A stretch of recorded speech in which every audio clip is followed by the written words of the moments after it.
Nah, Good People, sekarang kita akan membahas lebih detail nih. Apa sih musisi sehat dan terlindungi program subsidi ini ya? Dan sekarang bukan cuma kita berdua yang ada di studio ya, Mei. Ada banyak sekali nih tamu kita yang sudah ada di sini. Kita Ada siapa aja, Fik? kenalkan satu persatu. Ini ada Pak Irfansyah Utoh Banja atau Pak Utoh ya. Selamat siang Pak, ini merupakan Direktur Bidang Humas dan Antar Lembaga BPJS Ketenagakerjaan. Deputi Direktur. Deputi Direktur ya. Yang kedua, ini ada Ibu Andayani Budi Lestari atau kita sapa dengan Ibu Ani yang merupakan Direktur Perluasan dan Pelayanan Peserta BPJS Kesehatan. Kemudian ada juga ini Mas William Tanuwijaya, CEO dari Tokopedia. Ini pasti sudah tidak asing lagi nih Iya, ya. wajahnya Sering ya. warawiri di televisi ya. Dan juga siapa lagi, pastinya Mei? ada ini Kadri Muhammad yang merupakan Ketua Perhimpunan Musisi Nasional. Selamat siang Mas Kadri. Dan yang satu ini, Fik. Yang satu ini Kita minta nyanyi dulu atau enggak nih kira-kira? kitanya mau pengen nyanyi kalau ngeliat Mbak Kikan nih kayaknya ya. Ya pasti selamat siang semuanya sudah hadir. Terima kasih sudah hadir di Net 12. Kita akan pasti ya sharing-sharing tentang satu gebrakan, satu program yang pasti ini ciamik banget gitu ya. Betul. Saya boleh nanya duluan, Fik? Boleh dong. Saya mau tanya ini penasaran banget ke Mas Kadri. Mas Kadri, sebenarnya apa sih latar belakang dari program ini gitu? Kenapa penting banget nih harus ada program subsidi ini gitu bagi para musisi yang ada di Indonesia? Silakan Mas Kadri. Oke, sebenarnya gini, ada dua hal yang perlu saya elaborate. Satu adalah bahwa musisi ini bisnis modelnya hari-hari mendapatkan penghasilan itu mereka tuh tidak pasti. Jadi mereka menerima revenue yang tidak pasti. Ya. Jadi ada yang tiba-tiba dia itu di level yang sangat minim, ada juga yang tiba-tiba di level yang sangat maksimal. Tapi tetap nature-nya sama, bahwa mereka tuh mendapatkan income itu tidak pasti. Artinya mereka untuk yang di level atas, menengah atas, mereka bekerja pagi, siang, malam untuk mendapatkan revenue sebanyak mungkin. Tapi tidak ada garansi bahwa ada hari-hari tertentu di masa yang dia tidak produktif sehingga tidak terjadi bahwa mereka tidak bisa mengcover masalah apabila terjadi risiko kesehatan. Ya. Dan kemudian apabila juga terjadi kecelakaan kerja atau hari tua. Nah, di sini akhirnya kita mendapat suatu masukan hasil dari from time to time kita diskusi sama KBKRAF dari pihak BKRAF dan BPJS bahwa sebenarnya masing-masing sudah BPJS tenaga kerja maupun BPJS dari yang kesehatan sudah punya program serupa. Nah, akhirnya sekarang tinggal dirampungin lagi nih, dibikin dengan suatu program namanya Musisi Sehat. Intinya adalah cross subsidize. Jadi akan tim kecil akan dibentuk untuk mencari suatu list of donators ya. Jadi akan ada daftar musisi-musisi yang memang fortunate, mereka punya penghasilan banyak. Terus kemudian ada lagi musisi-musisi yang tidak berpenghasilan, yang tidak mempunyai, artinya tidak produktif lagi. Ini tentunya kalau misalnya nunggu sakit baru kemudian menggalang dana itu sangat akan lebih bagus kalau preventifnya itu duluan gitu ya. Itu yang utama. Betul, daripada nanti ngumpulin uang kita dapat 500 juta habis 3 hari untuk biaya rumah sakit tidak bisa yang unlimited. Betul sekali. Mas, tapi yang seiring berjalannya ini sebenarnya udah berapa banyak sih yang musisi yang terkumpul gitu, yang berpartisipasi baik sebagai yang berarti yang donaturnya ataupun yang penerima manfaatnya gitu. Betul. Sejauh jadi ini sebenarnya mereka sudah terdaftar sendiri di dua BPJS. Tapi sekarang karena kita baru tanda tangan 7 April kemarin antara pihak KBKRAF dengan pihak BKRAF, komunitas biduan dan kemudian kedua BPJS tersebut. Jadi kita baru memulai lagi untuk menggodok ini. Dan kemudian butuh mempertemukan di mana? Mempertemukannya itu harus ada suatu media digital aplikasi dari akhirnya kita ketemu partner ya, itu dalam hal ini ketemu Tokopedia sehingga akhirnya nanti orang akan masuk dalam daftar donatur dan akan ada di dalam daftar beneficiaries dan ketemu di situ. Jadi orang tinggal mau milih siapa yang mau disumbang itu dengan mudah. Ya, kurang lebih seperti itu. Baik, nah itu tadi penjelasannya. Kita tanya langsung ke Mbak Kika nih, sebagai musisi gitu. Kira-kira apa nih responnya menanggapi adanya program ini gitu? Yang pasti saya mewakili rekan-rekan musisi ya di sini siang hari ini. Kami semua menyambut program ini dengan sangat gembira gitu karena memang di kalangan kami sendiri di musisi itu solidaritasnya sangat tinggi gitu. Jadi dengan adanya program ini akan juga menjadi satu bentuk kesetiakawanan nasional gitu mungkin ya. Dan ini juga adalah sebetulnya satu bentuk apresiasi gitu dari kami mungkin yang di angkatan saya atau mungkin yang di bawah-bawah saya. Ini bentuk apresiasi untuk musisi-musisi senior karena tanpa mereka wajah musik Indonesia nggak akan seperti hari ini. Betul, karena kita tahu juga sering kali terjadi gitu ya ketika musisi sakit, kemudian akhirnya harus menggalang dana, dan disinilah kemudian bisa dikatakan negara hadir gitu ya untuk memfasilitasi teman-teman musisi ya. Dan sekarang di studio kita juga ada teman-teman dari BPJS Ketenagakerjaan dan juga BPJS Kesehatan nih, ada Pak Uto sama Bu Ani gitu ya. Tapi sebelum kita ngobrol gitu, mungkin bisa dijelasin dulu ke masyarakat nih Pak Uto dan juga Bu Ani, karena banyak yang masih suka ketukar-tukar nih BPJS Ketenagakerjaan, BPJS Kesehatan gitu. Sebenarnya bedanya tuh di mana sih? Benang merah aja mungkin. Boleh Pak Uto dulu, Ya, silakan. jadi negara itu memang sudah hadir untuk melindungi masyarakatnya melalui program jaminan sosial. Diselenggarakan oleh 2 badan penyelenggara jaminan sosial atau BPJS. Yang pertama BPJS Kesehatan, itu bertugas untuk melindungi seluruh masyarakat Indonesia dari sisi kesehatan ya Bu. Nah, ada BPJS Ketenagakerjaan, kita melindungi seluruh pekerja. Nah, melalui apa? Melalui 4 program. Jaminan kecelakaan kerja, jaminan hari tua, jaminan pensiun, dan jaminan kematian. Secara garis besar itu bedanya. Jadi ada sedikit pasti sama anggota di BPJS Ketenagakerjaan juga anggota di BPJS Kesehatan, terutama untuk pekerja. Tapi kan sejauh ini nih ya Pak ya, kalau kita tahu ketika orang mau ikut ke BPJS Ketenagakerjaan itu kan yang mendaftarkan biasanya adalah kantornya. Sedangkan kalau musisi ini kan itu tadi ya jatuhnya lebih ke freelance gitu bisa dibilang ya. Nah sebenarnya apa aja nih Pak program-program yang kemudian ditawarkan oleh BPJS Ketenagakerjaan melalui program ini? Iya.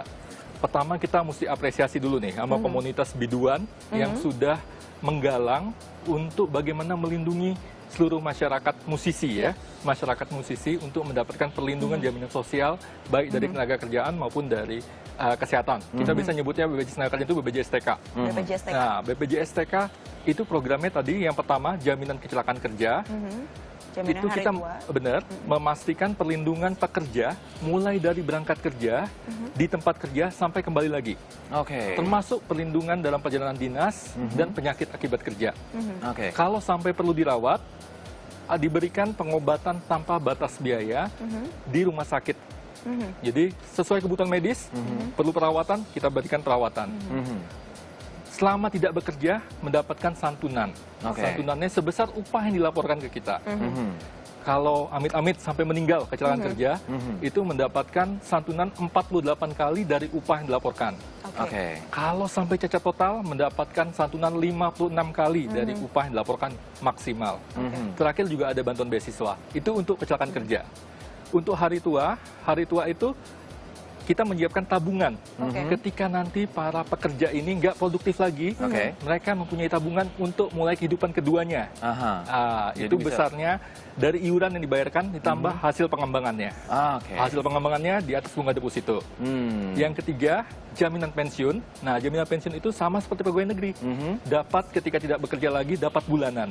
Jadi seperti gaji jatuhnya ya. Betul. Nah, ini sebenarnya sangat baik untuk para pekerja yang masa tuanya masih belum tergantung kepada usia produktif ya. Betul. Tapi kan apa ya, kalau misalnya pekerja formal atau pekerja kantoran kan sebenarnya ada hitungannya nih gajinya gitu setiap bulan, per bulannya berapa. Gitu, tapi kalau musisi kan apa ya, bisa dibilang nggak pasti nih Pak gitu ya. Tapi untuk hitung-hitungannya sampai akhirnya jadi iuran per bulan tuh gimana sih? Iya. Yang terakhir tadi ada satu program lagi, jaminan kematian. Jaminan kematian itu untuk semua kematian di luar kecelakaan kerja, bahkan bunuh diri itu juga dilindungi oleh bunuh diri juga ya? Bahkan dilindungi oleh BPJS Ketenagakerjaan. Karena tidak dilihat. Jaminan sosial tidak seperti asuransi. Nah, tadi kan pertanyaannya apakah pekerja seperti musisi itu termasuk yang dilindungi? Nah, sebenarnya seluruh pekerja negara melindungi di Indonesia. Dikategorikan 2, pekerja penerima upah, itu pekerja kantoran, seperti saya mungkin, seperti Mas dan Mbak. Ada lagi pekerja mandiri atau pekerja bukan penerima upah, kita nyebutnya. Nah, musisi itu masuk ke dalam kategori itu. Untuk musisi, untuk pekerja bukan penerima upah, ada 2 program, jaminan kecelakaan kerja, jaminan kematian, ditambah yang opsional, jaminan hari tuanya. Oke. Yang diselenggarakan kerjasama dengan komunitas biduan ini itu di 2 program, jaminan kecelakaan kerja dan jaminan kematian ya. Mungkin ke depannya jaminan hari tua juga nanti ya. Iya, yang pasti itu semua untuk mengcover, untuk memastikan bahwa semuanya nanti bisa mendapatkan jaminan kesehatan gitu ya melalui BPJS TK maupun BPJS Kesehatan ya. Next kita mau tanya ke Mas William yang sudah ada di sini, Mas. Ini kan Tokopedia kemudian menjadi wadah pembayaran, tapi sistem pembayaran itu sebenarnya seperti apa sih, Mas? Iya, sebenarnya kalau kita melihat tren masyarakat melakukan pembayaran tadinya kan offline ya. Kalau offline itu datang ke gerai-gerai perbankan. Dan gerai perbankan pun evolusi. Tadinya buka di pinggir jalan, tapi bank kemudian berevolusi, dia mengikuti ke arah mana customer berada. Misalnya mereka mulai membuka bank di universitas sehingga mahasiswa tahap awal dibukakan nomor rekening. Mereka buka di gerai-gerai retail, jadi ada ATM mesin di katakan Indomaret, Alfamart dan seterusnya. Sampai mereka menyasar pekerja kantoran yang hanya bisa ke bank itu kalau weekend. Dan weekend itu mereka maunya ke mall, bukan ke bank, seperti itu. Maka adalah weekend banking di pusat perbelanjaan. Demikian juga dengan online. Jadi tadinya Tokopedia adalah marketplace yang sebenarnya sudah punya ekosistem pembayaran. Di sana ada semua perbankan sudah bekerja sama, minimarket bekerja sama untuk pembayaran tunai, seperti itu. Karena marketplace ini punya traffic yang begitu tinggi, misalnya Tokopedia per bulan itu dikunjungi sekitar 90 juta masyarakat Indonesia. Artinya 1 dari 3 masyarakat Indonesia mengunjungi Tokopedia minimal sekali dalam sebulan.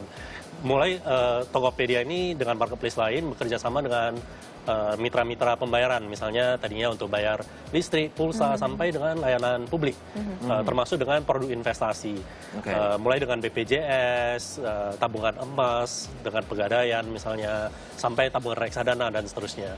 Dengan BPJS pun Tokopedia sudah bekerja sama dari akhir tahun 2016, dan tadinya yang per bulan itu masyarakat cuma membayar sekitar puluhan juta, bulan kemarin itu sudah 40 miliar yang terkumpul dalam 1 bulannya.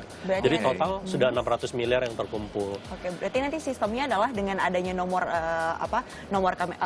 kartu keanggotaan itu nanti bisa dibayarkan sesuai dengan iuran per bulannya, pembayarannya bisa melalui Tokopedia, begitu ya? Benar, seperti itu. Oke. Nah, di sini kan juga ada Bu Ani nih dari BPJS Kesehatan. Kalau saya pengen tahunya gini Bu, ini kan disebutnya adalah subsidi silang gitu ya. Nah, mekanisme subsidi silang ini mungkin bisa dijelaskan ke masyarakat juga ini seperti apa sih Bu? Jadi gini, orang itu kalau lagi sehat itu nggak merasa bahwa sehat itu mahal. Ya, nah kemudian di dalam program asuransi BPJS Kesehatan ini orang itu bayar iurannya murah banget Mas, gitu ya. Kalau misalnya seseorang itu seperti Anda pekerja itu hanya bayar 2% dari gaji maksimal 8 juta, gitu ya. Nah kalau misalnya average ya orang Indonesia itu yang jadi peserta JKN itu bayar iuran 40.000 gitu ya. Kalau ada saudara kita yang sakit hipertensi misalnya, setiap bulan pergi ke rumah sakit itu habis 1 juta, itu namanya dia sudah memakai atau disubsidi oleh orang yang sehat. Kalau tadi di depan kita lihat ada video yang menyatakan seseorang operasi jantung tadi, operasi jantung itu 200 juta gitu. Kalau dia bayar sendiri berat lah gitu ya. Tetapi anggota BPJS Kesehatan yang 220 juta kan nggak semuanya sakit. Nah, yang sehat ini uangnya dipakai yang pas lagi sakit. Ini namanya subsidi silang gitu. Kan orang nggak akan satu Indonesia itu sakit bareng kan nggak kan gitu. Jadi kita ada angka kesakitan yang orang yang sakit ini yang kemudian dibayarin oleh orang-orang yang sehat. Nah, BPJS Kesehatan tugasnya adalah memastikan bahwa seluruh rakyat Indonesia itu menjadi peserta JKN KIS atau peserta BPJS Kesehatan. Jangan sampai hanya orang-orang yang sakit saja yang menjadi peserta gitu. Nah, kalau ini yang di asosiasi biduan saya kira menarik sekali ya. Karena apa? Karena kan orang itu nggak tahu sakitnya kapan. Setuju Bu. Ya, nggak tahu sakitnya kapan, tapi pasti akan sakit gitu. Kita nggak tahu kalau pas sakit itu biayanya berapa gitu. Orang yang tadinya mungkin kelihatan sehat banget, tiba-tiba didiagnosa sakit jantung harus 200 juta gitu. Nah, kebetulan kalau orangnya tidak mampu, banyak loh 200 juta itu ya. Belum lagi nanti afternya atau pemeriksaan selanjutnya. Apalagi kan yang harus disubsidi oleh orang-orang yang sehat. Apalagi bagi orang-orang yang mungkin pekerjaannya itu banyak risiko penyakitnya nih sebenarnya, risiko kerjanya yang bisa ditimbulkan dari sana ya, Fik ya. Jadi bisa bilang bentuk gotong royong kita sebagai orang Indonesia juga. Setuju. Gitu ya. Nah, ini perbincangan juga semakin menarik, makin seru. Saya yakin Anda yang di rumah juga punya pertanyaan nih ya. Nanti mudah-mudahan pertanyaan bisa kita sampaikan. Kita akan sambung ngobrolnya usai jeda. Stay tune, Monas.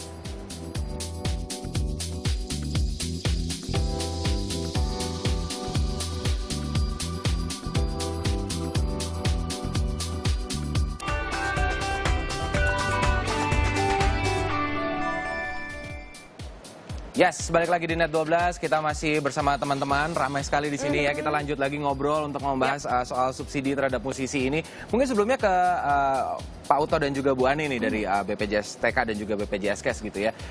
Iurannya, ini yang mungkin orang kan pasti pengen tahu nih untuk teman-teman musisi ini seperti apa? Ya, tadi kan udah dijelaskan nih sama Pak Uto ya, kalau ini termasuk kelompok pekerja bukan penerima upah, karena beliau-beliau ini kan kerja, tapi kan nggak punya institusi kan gitu. Nah, untuk kelompok ini itu pembayaran iurannya itu final. Oke. Nah, jadi final itu artinya bukan prosentase.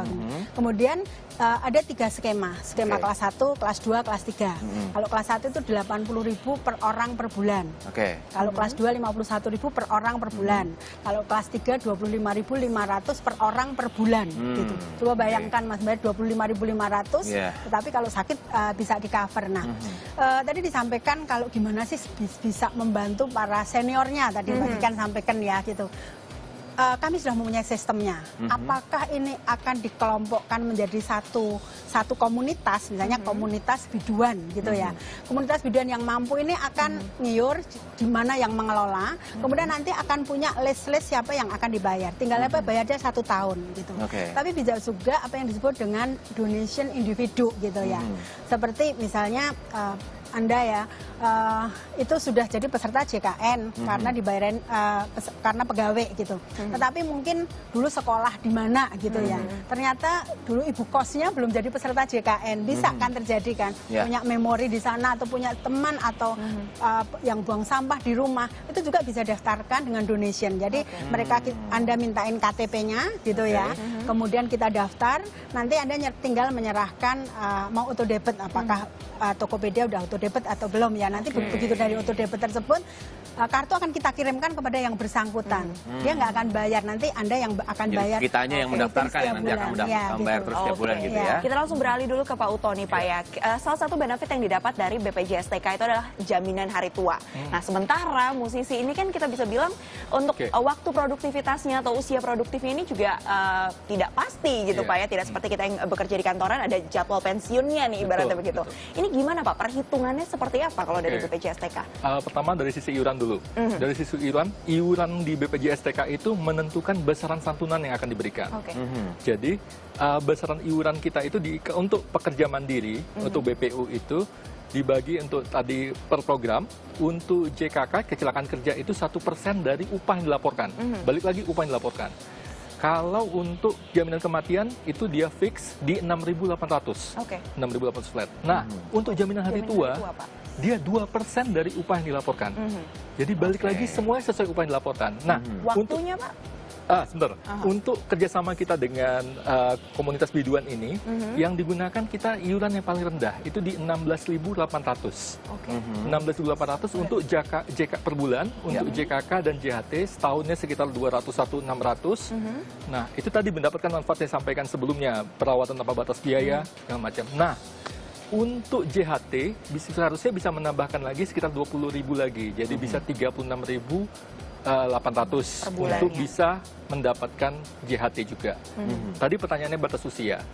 Sesuai regulasinya untuk pekerja bukan penerima upah itu batas usianya di 60 tahun. 60 tahun. Ya. Jadi memang nanti kami akan menselaraskan sistem yang kami sudah punya terkait dengan pembayaran subsidi. Kami juga kebetulan sudah punya namanya, kita nyebutnya Gerakan Nasional Peduli Perlindungan Pekerja Rentan. Disingkatnya GNPR karena panjang banget. Nah, hampir sama dengan ini, bahwa pekerja yang masih produktif, pekerja yang mampu, bisa untuk membayar iuran pekerja yang tidak mampu atau pekerja rentan. Subsidi silang. Atau malah CSR perusahaan. Tadi kita diskusi di belakang, mungkin perusahaan-perusahaan label rekaman itu juga bisa menyisihkan sebagian CSR-nya untuk membayar perlindungan tadi. Ke iuran itu tadi ya Pak ya. Tinggal kita sinkronkan sistemnya. Gitu ya Mas Adri. Lagi-lagi gotong royong. Bareng-bareng. Ini ngobrol lagi sama Mas William nih.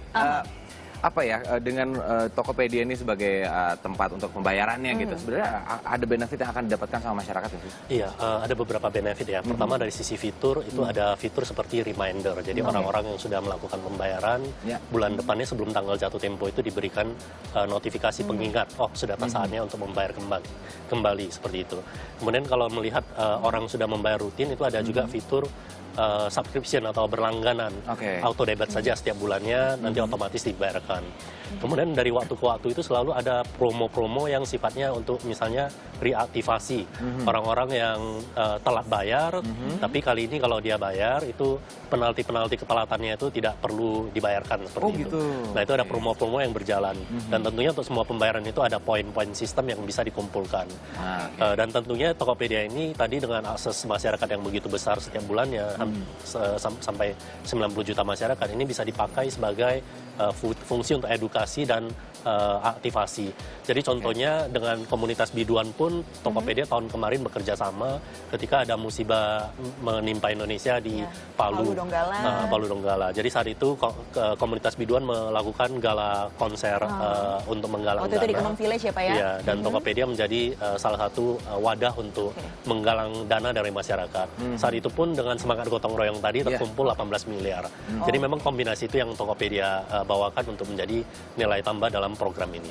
Oke, terakhir kita kembagikan nih harapannya apa dengan adanya program ini, dan mungkin juga bisa mengajak teman-teman lainnya nih untuk kemudian aware dengan pentingnya program ini. Silakan bagikan. Iya, kalau saya pribadi harapannya, dan pastinya juga masyarakat kebanyakan ya, terutama musisi, kami harapannya memang program ini bisa menjadi satu solusi yang nyata gitu ya. Artinya kita mudah-mudahan ke depannya kita tidak akan mendengar lagi ada musisi baik di kota besar maupun di pedalaman gitu yang di hari tuanya saat mereka sakit kemudian juga kesulitan membayar biaya ke rumah sakit dan lain sebagainya gitu.